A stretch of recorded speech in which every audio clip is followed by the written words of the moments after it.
for it. I am all for soulmates, and I do think they exist. I think I found my soulmate, and see, that is my barometer. Is that, do I have a soulmate? Yes, I do. So I do believe in it. My wife and I have been married 16 years, and she's she's the one, and I just got lucky. I met the right person.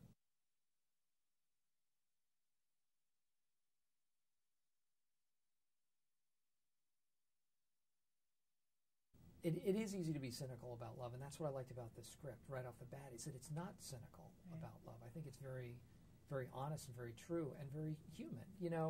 There's a lot of gray area in love, and there's no right or no wrong. It's just, that human experience.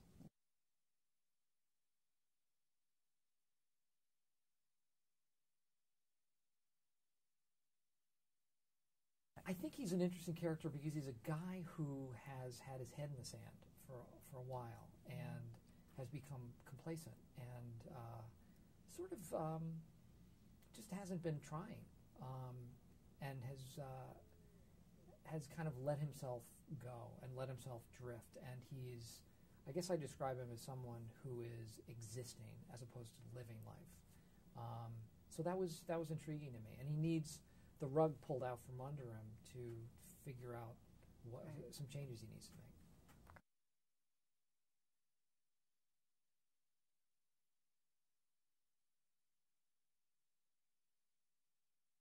This one in particular sort of walks that line between drama and comedy, and you want it to be funny, and you want it to to have emotional moments as well, but you don't want to feel like you're manipulating anybody, and I think you can have it both ways. I think you can have something that's dramatic and serious, but still have some humor on the other side of it and surrounding it. So I don't think people ever feel like in watching this movie that they're we demand that you feel a certain that we elicit a certain emotion from you. I think it's more buying into the characters and hoping that's what that's what involves you.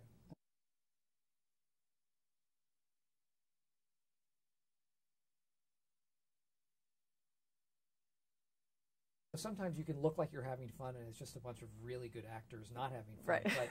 But I think in this case it was a bunch of really good actors who thoroughly enjoyed each other and the experience. I mean, and the fact that I was a producer on this and got to help cast it, and it was very rewarding that everybody we asked wanted to be in the movie. Cool. When you get your first choices on every character, that's a pretty good sign that you're onto something.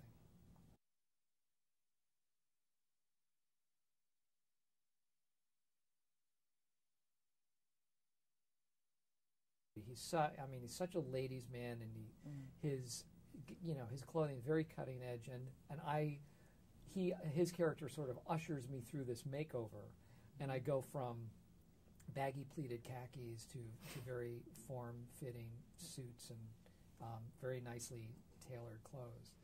And what's interesting, the clothes I think are sort of a metaphor to me, at least in terms of my character, that here's a guy who's let himself go and has not put any thought at all into his appearance or his clothes. And he gets all these new clothes in this makeover, and it doesn't change who he is, but it gets him to start thinking about his own self-esteem and what he's been missing in life.